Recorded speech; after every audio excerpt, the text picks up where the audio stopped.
Bismillahirrahmanirrahim. Assalamualaikum warahmatullahi wabarakatuh. Alhamdulillahilladzi waffaqana lil a'malil jariyah. Wassalatu wassalamu barik ala khairil bariyah wa ala alihi wa ashabihi wa zurriyah. Puji syukur kita panjatkan atas kehadirat Allah Subhanahu wa taala atas segala nikmat dan hidayahnya sehingga kita semua masih sempat mengikuti perkuliahan kita pada pertemuan kali ini. Salawat serta salam tak lupa pula kita kirimkan kepada baginda Nabi Allah Muhammad sallallahu alaihi wasallam. Allahumma salli wa sallim wa barik alaih. Dialah nabi yang paling pantas kita jadikan contoh. Dialah nabi yang paling berhak kita jadikan suri tauladan yang baik dalam menjalani kehidupan sehari-hari. Oke, sebelum kita masuk ke dalam materi kita pada pertemuan kali ini, perkenalkan kami dari kelompok 6. Saya sendiri atas nama Rusdi sebagai moderator sekaligus sebagai pemateri pertama, dan rekan saya atas nama Jumaida sebagai pemateri kedua. Oke, teman-teman sekalian, insyaallah pada pertemuan kali ini kita akan membahas tentang komponen-komponen dan model pengembangan kurikulum. Kita masuk ke dalam pembahasan yang pertama, yaitu komponen-komponen kurikulum.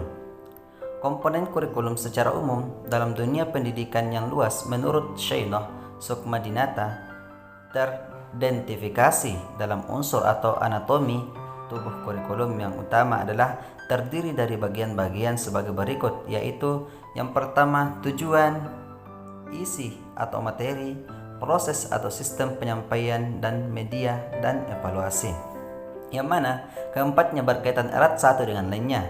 Sedangkan Hamid Syariat menguraikan kurikulum secara struktural terbagi menjadi beberapa komponen, diantaranya adalah yang pertama komponen tujuan, kemudian yang kedua komponen isi, yang ketiga komponen strategi, dan yang keempat komponen evaluasi, dan yang kelima evaluasi hasil belajar mengajar, dan terakhir yaitu evaluasi pelaksanaan mengajar. Oke, demikianlah materi dari saya. Selanjutnya saya serahkan ke pemateri yang kedua. Terima kasih untuk kesempatan yang diberikan moderator. Langsung saja kita masuk pada pembahasan model-model pengembangan kurikulum. Model-model pengembangan kurikulum meliputi model top-down, model grassroots, model Ralph Taylor, model Hilda Tabah, model D.K. Wheeler, dan Beckham. Yang pertama, model top-down. Model ini disebut juga model administratif atau garis komando, line staff. Merupakan pola pengembangan kurikulum yang paling awal dan mungkin yang paling dikenal.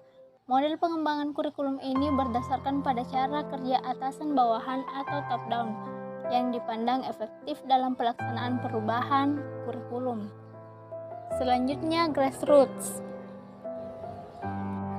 Pendekatan grassroots merupakan kebalikan dari pendekatan administratif.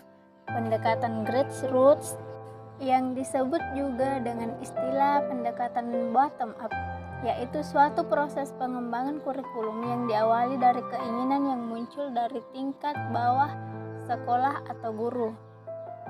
Selanjutnya, model Ralph Taylor. Ralph Taylor pada tahun 1950 menciptakan suatu mata pelajaran baru dengan judul Prinsip-prinsip Kurikulum Pengajaran. Kemudian beliau mengidentifikasi 4 pertanyaan fundamental yang memerlukan jawaban dan pengembangan untuk setiap kurikulum dan perencanaan pengajaran. Selanjutnya, model Hilda Tabah. Model pengembangan kurikulum ini dikembangkan oleh Hilda Tabah atas dasar data induktif yang disebut model terbalik, karena biasanya pengembangan kurikulum didahului oleh konsep-konsep yang secara deduktif. Tabah berpendapat model deduktif ini kurang cocok sebab tidak merangsang timbulnya inovasi-inovasi.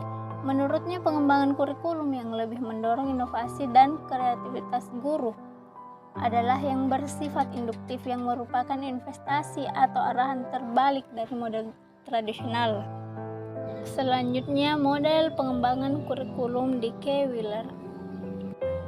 Dalam bukunya yang cukup berpengaruh, mempunyai argumen tersendiri agar pengembangan kurikulum dapat menggunakan suatu proses melingkar, yang mana setiap elemen saling berhubungan dan saling bergantung. Pendekatan yang digunakan Wheeler dalam pengembangan kurikulum pada dasarnya memiliki bentuk rasional. Setiap langkahnya merupakan pengembangan secara logis terhadap model sebelumnya, di mana secara umum suatu langkah tidak dapat dilakukan sebelum langkah-langkah sebelumnya telah diselesaikan. Dan yang terakhir ada BCAM. Pengembangan kurikulum dengan menggunakan metode BCAM dikembangkan oleh BCAM ahli di bidang kurikulum. Hal ini memiliki 5 bagian pembuat keputusan, meliputi memutuskan arena atau lingkup wilayah pengembangan kurikulum, menetapkan personalia atau tim para ahli kurikulum, tim menyusun tujuan pengajaran kurikulum dan pelaksanaan proses pembelajar mengajar, implementasi kurikulum, dan terakhir evaluasi kurikulum. Demikianlah pembahasan materi pada kesempatan kali ini. Terima kasih dan saya kembalikan ke moderator. Oke, demikianlah materi dari kelompok kami. Kurang dan lebihnya mohon dimaafkan. Wassalamualaikum warahmatullahi wabarakatuh.